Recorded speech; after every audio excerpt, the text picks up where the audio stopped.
Okay, let's see if we're live. It says starting soon.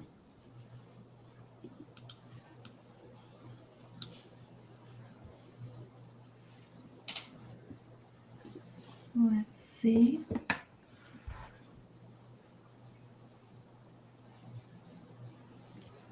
Oh, I think we're live.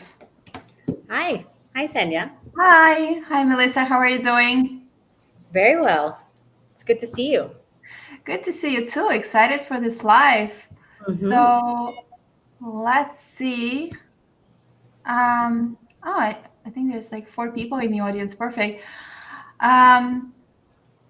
Those who are hearing us and seeing us, can you please give us a sign if you can hear us okay?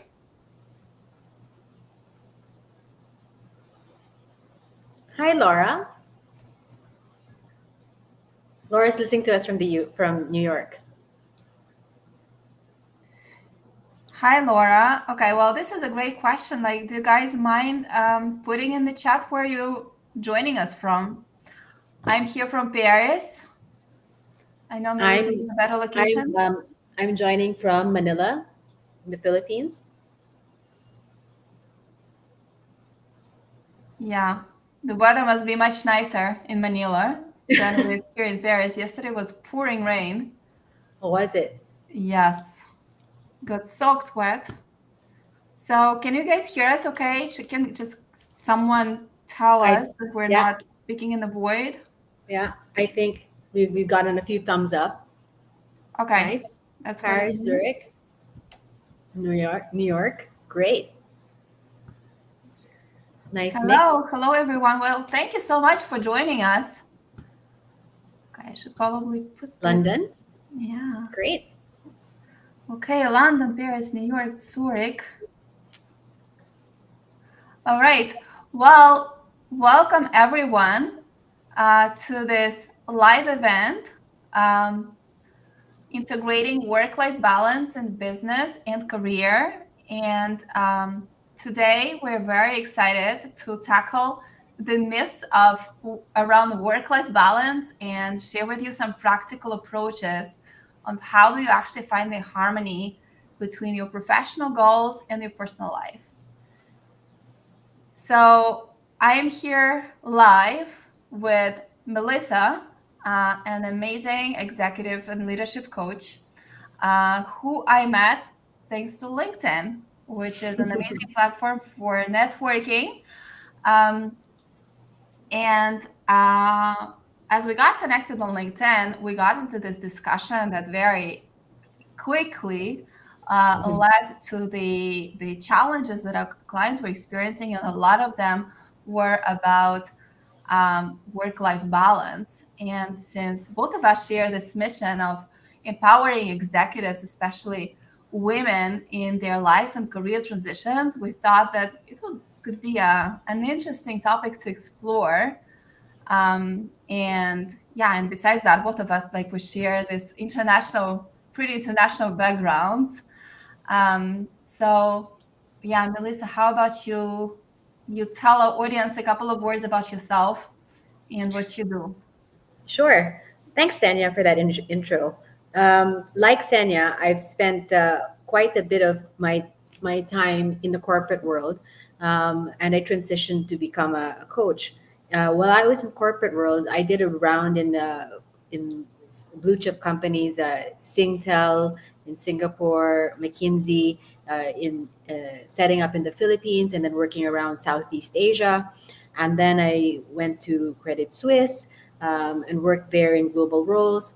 And I really found myself looking around and seeing there were very few senior women, and so I made it my passion to really find out how I could empower more women as a coach to really move up and find their way to really unlock their potential. And that's why this is what I'm doing now. It's really a passion project, but also it's something that I think really there's definitely more room at the table for more women. And having gone through long COVID, I live with epilepsy. I've also transitioned and moved to many countries as a corporate woman. I feel like there's a lot to be said about work life balance and how to really make your way in the world. And how do you navigate all these challenges of caregiving, managing your health, and also creating a life with a partner, and also making a new home in a new country. How do you balance all that? And how do you create harmony and happiness and health in all of this? So this is a discussion that Senya and I just ran into very quickly when we met. Yeah, right. So Senya, what about you? Like, how did you make your way in the world, and what led you to this discussion about uh, harmony and health and work-life balance? And what myths are you trying to dispel? Yeah. Well, I work with a lot of executive women, especially executive women in tech. Mhm.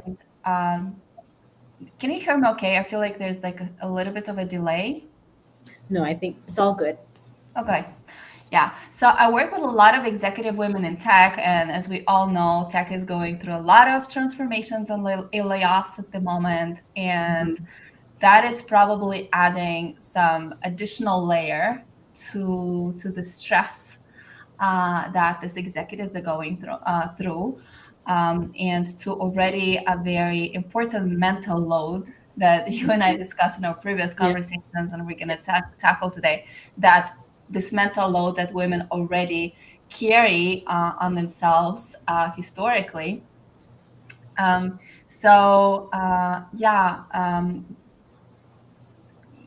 Having all these conversations with my clients, and I hear this coming back a lot to, how do you actually integrate your work and your ambitions of building your own business with taking care of yourself, taking care of your family, actually enjoying the life. Because to me, the goal of doing all of this, the goal of having this high achiever career and building your own business, is to be able to build a life on your own terms, to Hmm. really design the life that you love living, and not just be like a side effect, a bonus to enjoy on the weekends or during vacation.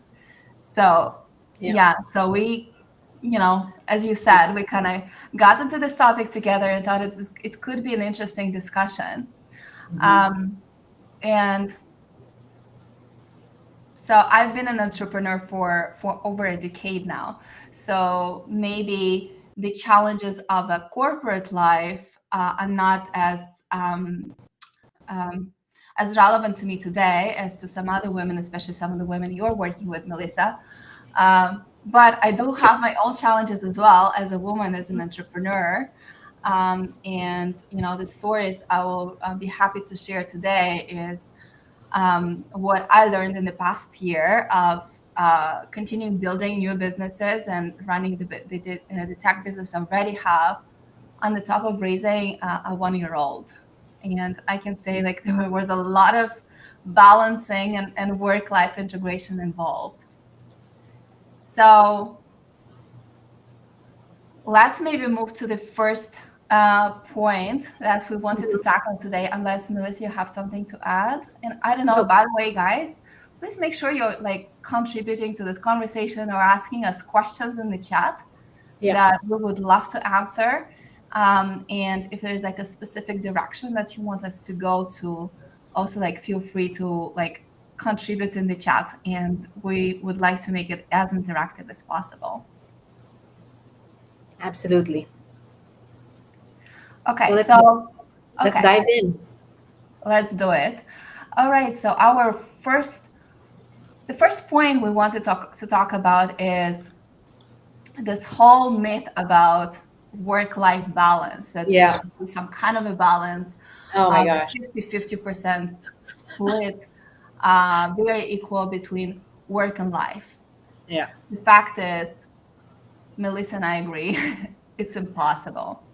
And if you are trying to aim for that equal split, it actually only leads to frustration, stress, Mhm. and eventually burnout. And especially if you're juggling your career with building a business on the side, with raising a family, with taking care of your parents, and like all the other things that you're trying to integrate in that life. So setting the standards too high just gets things absolutely impossible. Yeah, I agree. I've I've really thought about the words work life balance, and I always think of a person on a tightrope trying to balance like something and having her hands or his hands with two stacks of plates and just holding on for dear life, and every step is just like walking on that tightrope. And essentially you're set up to fail with this whole idea of work life balance, because you're never going to make it across that tightrope without slipping, right? And every time, you try to take one step, something is teetering and tottering. And because life is not like that. Life is not meant to be lived on a 50-50. um, you cannot split your day up that way, right? There's 8 hours supposedly for sleep, you know and then there's 8 hours supposedly for work, and 8 hours supposedly for the rest of your life. But I mean, how does I don't know anybody who really practices 8 hours for sleep, 8 hours for work. I mean, we don't really have those nice chunks laid out. Mm. And I just cannot imagine us going to our work and saying, oops, 8 hours is done. That's all I'm giving today. And, that's all I'm going to do. And, Brene Brown uh, really spoke about this. And she said, in her marriage, she and her husband have this covenant that between them, they have 100%. And some days one partner gives 50%, 60%, and some days that person might be at a 40%. And it's a daily negotiation of who has more capacity, because no partner can really be an equal partner all the time, because somebody's emotional capacity can be up or down depending on what happens that day. And every person is like that, and you can imagine that on a team. And you can imagine that what happened during that day uh, has to be negotiated. So you have to think of life but be integrated. And maybe you have to give yourself grace that some days are going to be harder than others, and what parts will fit. So if you think of integrating life versus balancing life, then you have more grace for yourself. And maybe some days you're going to have to work a little bit harder, but then some days you're going to have a bit more ease. So maybe if you plan it that way, that this week I'm going to work super hard because of a deadline, but next week I'm working for that vacation. It's a little bit easier for you. You don't have all this guilt, like you can handle it. So I've come to terms with myself a little bit more like this, because I used Yeah. to feel like I was failing because I couldn't balance, so Yeah. Love this idea of the 100% in between the two partners. Very powerful, and I think it's also really, it could also be related to when you think about your career and mhm, like your personal life, or like building a business and your personal life as like this 100%, and then the split can be different every day. Like if I take my own example, so like I decided to launch a new business, create like this um, group coaching program for entrepreneurs when my baby girl just turned 3 months old.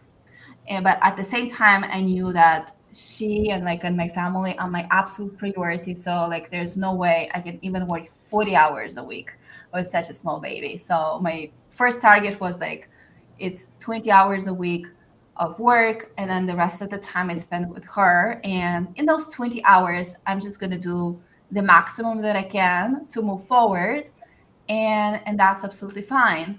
And then a couple of months in, it became easier. Like I got help, and she became a little bit Mm-hmm. older, and then I was like, and now what is important for me? I put her to sleep and I work at night, and she does her like siesta in the on the weekend, and I work for 2 hours while she sleeps. And I know that it's not sustainable, but it's like my short-term strategy right now, which is important to me. So I'm just rebalancing my split that way.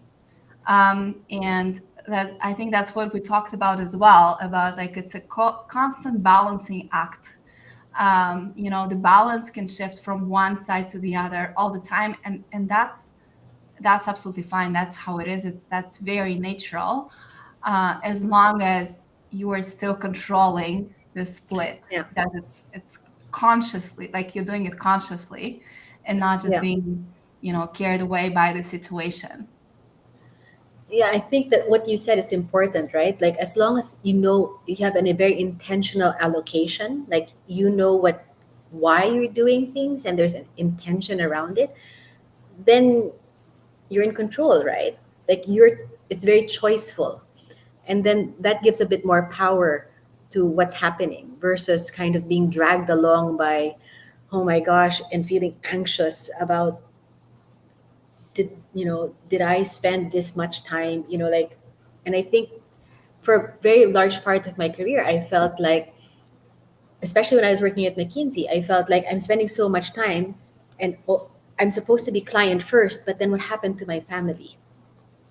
I felt I was giving just the crumbs. And how much time am I actually giving? Versus kind of thinking, how can I intentionally focus, X amount of time to my work, and then I'm going to create vacation time and really guard that vacation time. No calls, no no emails, and that's really present time instead of, okay, client first means during vacation time I'm also going to check emails because I'm really dedicated to my client. So being very choiceful about every single moment and really blocking off myself and my time and my energy for every single spot of time so that it's protected and I'm protected, right? So when you do that, I think you create those moments that are really specific to every part of where you're that are very specific, right? Because then energetically you're also there with the people and moments that matter. Yeah. Sounds like you are bringing us to the next point that we want to discuss about like the actual strategies of how do you um like set boundaries and prioritize your time. Yeah. So before we dive into that, what you just shared reminded me of a story. Like I really like the keyword that she used about being intentional with Hmm. like, your work-life balance split. It reminded me of a story when I planned a vacation with a friend. That was before I had a family and kids. And we decided to go to Dominican Republic to this like all-inclusive resort and just have fun for a week. And then last minute, I got this contract where I had to do 6 calls, coaching groups on their pitches that they were supposed to pitch to with their projects. And I couldn't really refuse because it was a contract that I just finished, but then I just decided to add on. And I was the coach who was working with the groups this whole time. And then I thought, it's okay. I'm going to take these calls in the Dominican Republic and it's fine. They're just going to pay for my vacation. And so I had those calls because of the time difference. I think it was like at 6 or 7 a.m. And I was doing them from the balcony of a room so that I don't wake up my friends who were still sleeping Oh from the night gosh. before. But it was so much fun. And yeah, and I had only like one decent shirt, obviously on vacation, that I could like pretend that I was like an office shirt for those calls. And I remember taking notes on a piece of paper from like the recommendations that I wanted to make. And then the wind flew in, and the paper just like it flew away on the balcony. And I started getting up to pick up the pieces of paper with my notes, and then I realized that I'm actually wearing a bikini on the bottom, so I cannot really stand up in front of the camera. So that's just a funny story I wanted to share, but it's also about like being intentional. Like I intentionally decided that I'm gonna give 6 hours of that 1 week vacation to do the work, because I these clients were important to me, and also because they were paying for my vacation, so I was very happy about that. So I think intentional is good. Right. So what if we dive into like what could be some of the really practical tips of how do you prioritize what you do, and how do you set boundaries? You've mentioned like a few of them already, Melissa, like on this energetical blocks. Something I wanted to share was about like really understanding what your boundaries are and what Mhm. your non-negotiables are. Yeah. Um, it especially relevant for those who are transitioning from the corporate world into entrepreneurship and start building something on their own. And usually, when we start building a company, we build it from home, right? Because we're very limited in our resources as early entrepreneurs. So, one of the techniques that I found very useful for myself and with my clients when you're working from home is, setting the boundaries. First of all, when you work. So when is it acceptable for you to work or not? Like if you're working in the evenings, what exactly is the time that you work? What exactly is the time that you stop working? Do you work on the weekends? And if you do, like what is the exact time that you work, and what is the time that you dedicate to yourself and to your family? So like already like this time boundaries are very important. Mhm. And I think the second thing, what has been very useful for me, if you're working from home, you also need to be able to set physical boundaries. Mhm. So, for example, it's key to separate your living space and your resting space from your working space, so that especially like if you're working from your bedroom, and a lot of entrepreneurs do in the early stages, how can you like separate spaces in your bedroom to make sure that when you get to your desk, to the space where you work, your mind shifts automatically to the fact that now you need to get in the working mood, like this is where you work. And then as soon as you stand up from your chair and go away from your desk, even if you're in the same room, you already know that you're no longer working, that you're already like in this resting space and like taking care of yourself. Mhm. That's actually super important, right? Because it also tells your mind that it's work, because the bedroom is a place of rest and you really Yeah. need to protect your sleep. And this goes for whether you're in corporate or an entrepreneur, and sleep is like the cornerstone of a functioning mind and functioning body. So being able to sleep and rest properly is probably one of the best hacks for like a good, you know, well functioning body and mind, right? So how Yeah, do you protect your sleep? That's actually the most important thing that you can do for yourself. Like for exactly. me, what is really important is how to ensure that you're moving. It's so tempting to think, oh, I need to keep working, and if I work more, then there will be more results. Mhm. So what I try to do is I try to move. And so, because if I move, it means that my body is also healthy, and I'm also finding a way outside to get fresh air and to get inspiration, right? Because if I'm always in the same place, there's not going to be a flow of ideas, and there's no way for me to also get some new flow in terms of like just general. If I'm just sitting all the time, then Yeah. there's stuckness in my life. So I make sure I go for a walk 3 times a day, right? Start of the day, after lunch and towards the end of the day. And that's kind of a daily rhythm, right? And it just also, that also matches my circadian rhythm. I realize that helps me protect my sleep. Um, and this is a That's good amazing. question. Yeah. So I You think inspire me. I wish I so could it do that. also 3 walks helps a with sleep, day. right? Yeah. I'm just reading the question from Alex, but go ahead, Oh, Senya. I'll take a look at Alex's question. oh, So, okay.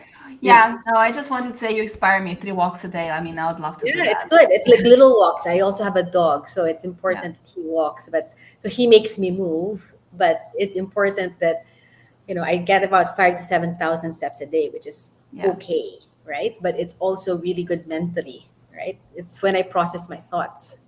yeah. No, having a dog is a good life hack, Mm-hmm. definitely for work-life balance. Yeah. Um, but yeah, I also like what you said. Um, what you said earlier.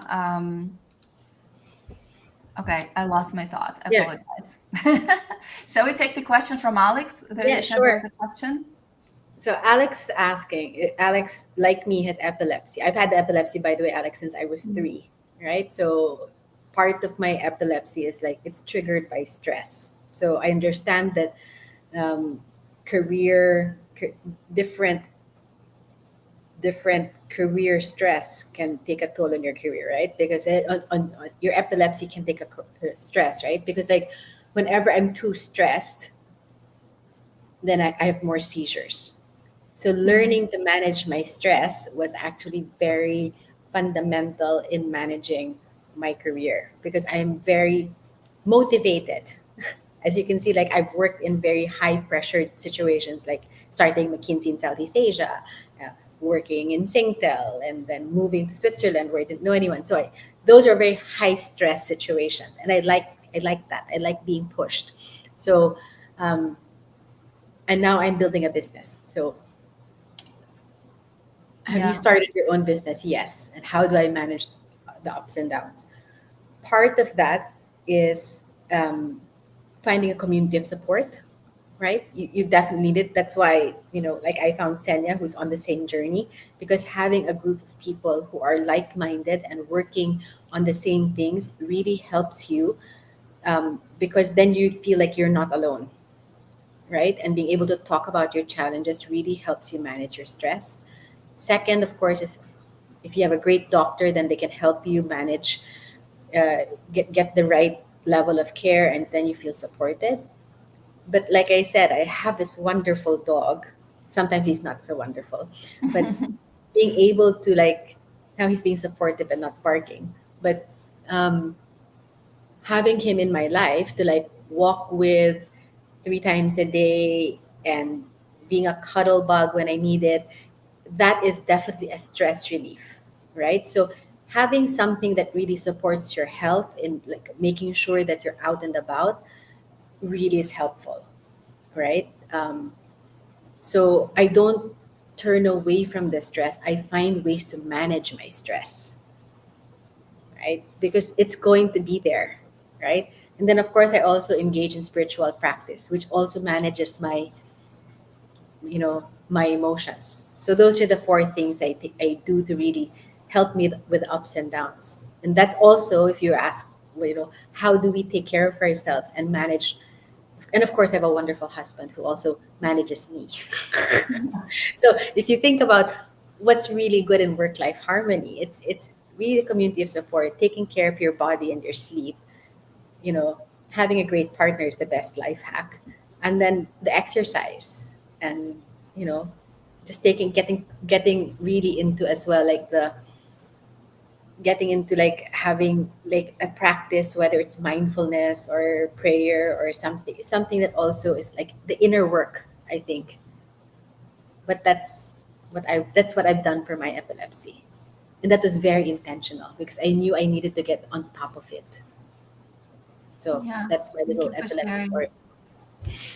Thank you for sharing. And that actually like leads us to the next subject that we wanted to talk about was how do you, especially for entrepreneurs, how do you embrace the uncertainty and all the stress that comes with it? So you've mentioned already some techniques, more related to health and taking care of this of yourself, but they're actually also very relevant when it comes to managing uncertainty, and like managing your stress level to it. Because I mean, same as in your career, like when you're starting your business, there's a lot of stress involved. Like there's a lot of the unknowns that you need to figure out, and the early days are really, really hard. And don't believe anyone who tells you otherwise. It's a lot of hard work, a lot of uncertainty, a lot of the unknowns, a lot of things to figure out. It's also a very fun journey, but there are many things that require you to be really resilient. Mm-hmm. And I completely agree with what you said, Melissa, just earlier. One of the top ways how you can build that resilience is build your support system. And your support system can start with your immediate family, like your husband and siblings and your friends and your parents, and then extend to your peers. So either your colleagues or some fellow entrepreneurs who are going through the same journey, and who can understand the challenges that you're going through. And then this can be mentors, who you can find anywhere, and you can find a lot of them here on LinkedIn as well. And you can also like integrate like some more formal networks of peers and mentors who can provide some more additional support. But like that's being a part of that community and having that support group of people who are cheering for your success Mm-hmm. is very important, because we all have moments of doubt. We all have moments when we feel like it's too hard, and this is when you can ask for help and ask to cheer you up, or at least like share your doubts with somebody who is going through exactly the same thing, and they can understand. I don't know if you want to build on that, Melissa. No, that's it's so true, right? It's not just about having somebody talk about an event. It's you need cheerleaders, Yeah, right? true. And then the other thing is like when you're thinking about uncertainty and embracing that, I like using the concept from startups and building tech companies, is the staying agile. So Yes. being very flexible with yourself and with your journey.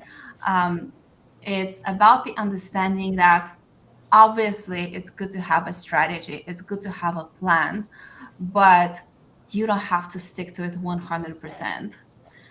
Each day gives you new information, and every day is different. And if if you want to be smart about it, you take the information that you get at a certain point of time, and you deal with it, and you pivot and you change your plan until you figure out what works. um, Yeah. And Sanya, speaking about that, the entrepreneur's journey, right? You mhm, have bad days, of course, right? yes. Right? Now, how do you deal with bad days? Yeah. How do we deal with bad days? Actually, this is a good question to ask also people in the chat. And looks like I cannot hear, I cannot see for some reason. I need comments in the chat. I don't know if I did Yeah. something wrong. But if I were to answer this question, my belief and my theory about bad days is just let them be bad days. We're Yeah. not robots. We're not machines. We're not supposed to perform 100% all the time. And when you're having a bad day, just acknowledge this is probably not a bad day, not a good day for me. What is it that I could do to make it better? And like, don't be hard on yourself. Yeah. Like, you cannot always perform on the highest level. You say, okay, this is something, this is like the case when you could put the things, delay them for tomorrow. I say, okay, so this task was like requires a lot of creativity, a lot of brain power. Today is not the good day for me to take care of that because I'm going to probably spend hours and progress very little. This is something I will do tomorrow. What Yeah. is it that I can do today that will either help me to achieve progress at least a little bit, or maybe not do anything at all? I mean, especially when you're an entrepreneur, sometimes I wake up, I have such a bad day. I was like, it's a bad day. I'm going to go for a walk. I'm going to do my yoga. I'm Yeah. going to read an inspiring book. And of course, when you have commitments, you kind of have to push through it. But when you are designing your own schedule and your tasks, to me, it's okay to accept Yeah. that today is not the day. And you're probably going to be like 5 to 10 times more efficient tomorrow when it's a better day. I don't Yeah. know. How about you, Melissa? Yeah, I completely agree. Like I think I told you right before this, right? My computer died this weekend, right? And I could have, and then it it took me 2 days to set everything up, and I could have freaked out and kind of tried to push for things to get better faster. Wouldn't have solved anything. I ended up just having tea, read a book. I think my husband just said, let it go, look at it tomorrow. That was the best, that was the best advice because it's not like I would have had a better day by just looking at a pink screen of death and getting more upset looking at it, right? Nothing would have changed. So he just said, what would you like to look at instead? I said, oh, is there a book I can read? Like it was what would you like to do instead? And I'm like, oh, that's a nice question. Like, Yeah. stop looking at that. I'm like, okay, that's nice. And do you want to share a little bit, Melissa, of like an advice you could give to executives of like how could they deal with a bad day when they're in the corporate setting? Because we're not always can just like cancel all our meetings and not show up to, to work or to client Yeah. meetings. So what would be your advice? Well, that goes into the question actually of Rosalind, right? So she goes, how do you deal with conflict management or hard conversation at a point when dealing with high stress levels, right? Like let's for example think of, maybe let's have like, you're gonna walk into like maybe you just had a really bad maybe you just came from a bad performance review, and then Mm, you have to walk into the next meeting, yeah. right? And that happens. Or you just came from a bad you had a bad you had a presentation and you were given bad feedback and you had to walk in and present again. Like sometimes it really happens. And sometimes all you can do is really, sometimes there's a few techniques, right? And you just, sometimes all you can do is, when you're waiting to present again, just hold on to your chair a bit, right? And you hold on to your chair, you feel the surface of the chair, you have to get tactile a bit, ground your feet on the floor, and take a few deep breaths, because holding something makes you get in touch, right? Grounding your feet, you feel the ground and you feel that sensation. And then you take 3 deep breaths, because trying to regulate your nervous system and focusing on something else apart from what just happened makes you feel very present in that moment. And then set an intention for how you want this next meeting to be. What is the intention for the outcome of that next meeting? Because you need to set some distance from what just happened to this present meeting, and then kind of let go, because the only thing you can do really is let things flow, right? What you need to do is just detach yourself from what just happened and now arrive. And so sometimes all you need to do is just feel where you are in your chair, ground yourself, and take a few deep breaths and set an intention and separate from what happened and be there. And then just let it flow, right? And that's a really easy way to separate yourself from that bad moment. Yeah, love it. Do I have any other questions in the comments, Melissa? Because for some reason they're frozen for me, so I cannot see any new comments coming in or questions. Is there anything That to address? that was the last question that I Okay. saw. Yeah. So how about we ask this question to the audience before we wrap up? I think like everything we kind of talked about today until now is about the importance of understanding what is it that is important to you right now, like in your life, when you think about integrating your work life with your personal life, and also on a daily basis. Every day is different, and the success of one day looks different than the success of the other day. So my question to the audience is, what does success look like to you?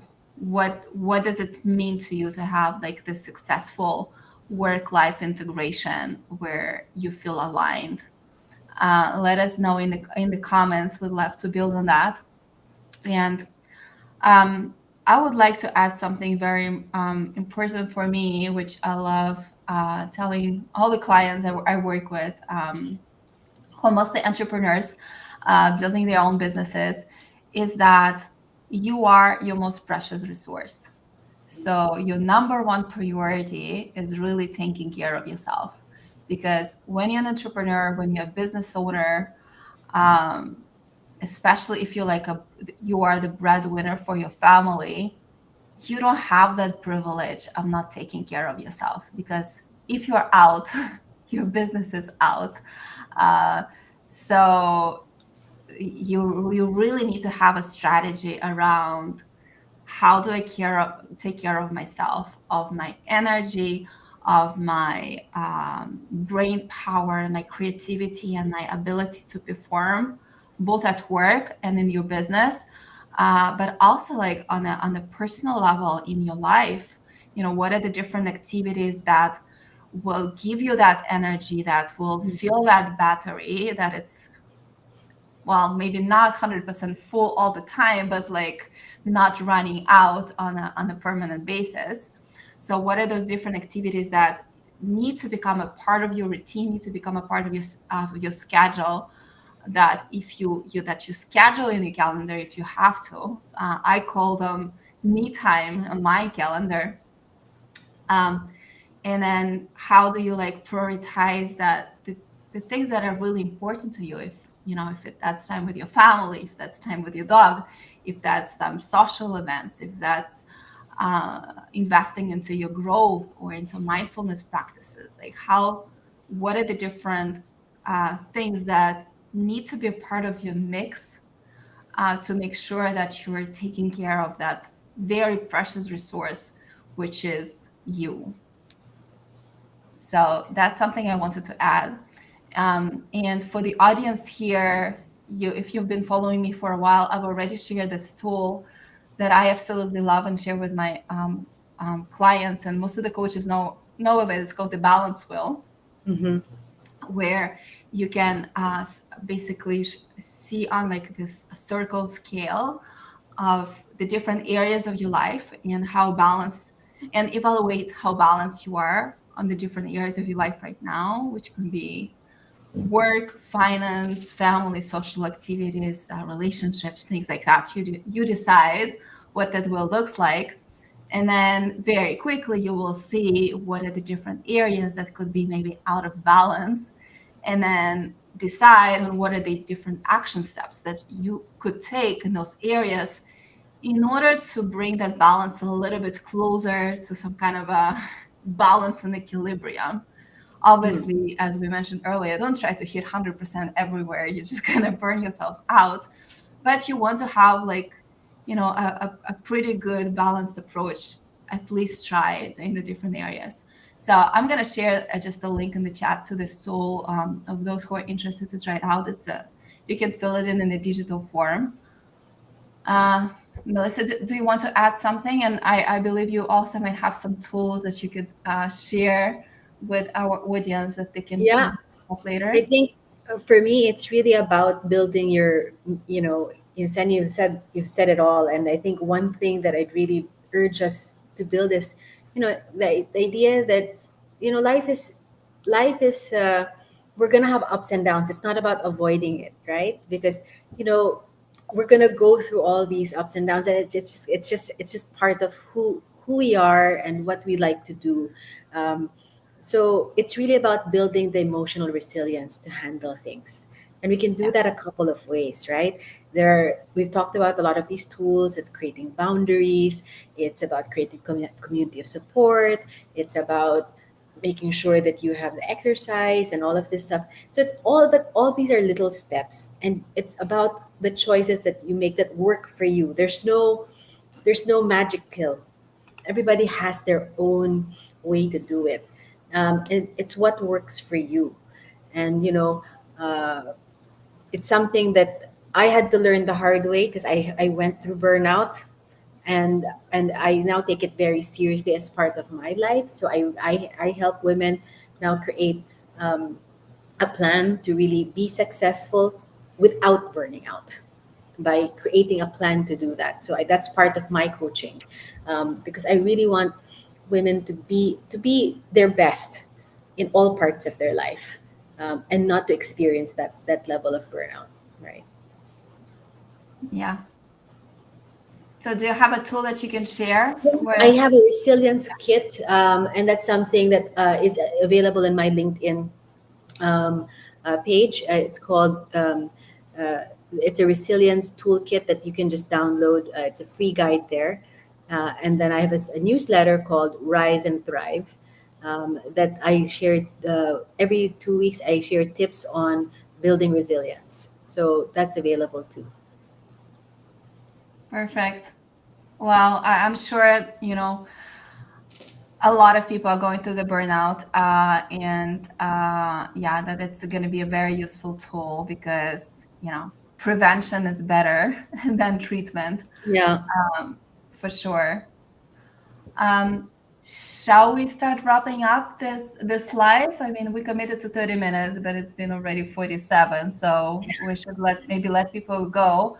I don't know if there are any other questions that popped up in the chat that we want to take before we wave goodbye and Well, some wish people are everyone just a sharing their very takeaways. So thank you so much for sharing your takeaways. Laura talked about her takeaway from what it's detach, arrive, and is the best chance for success.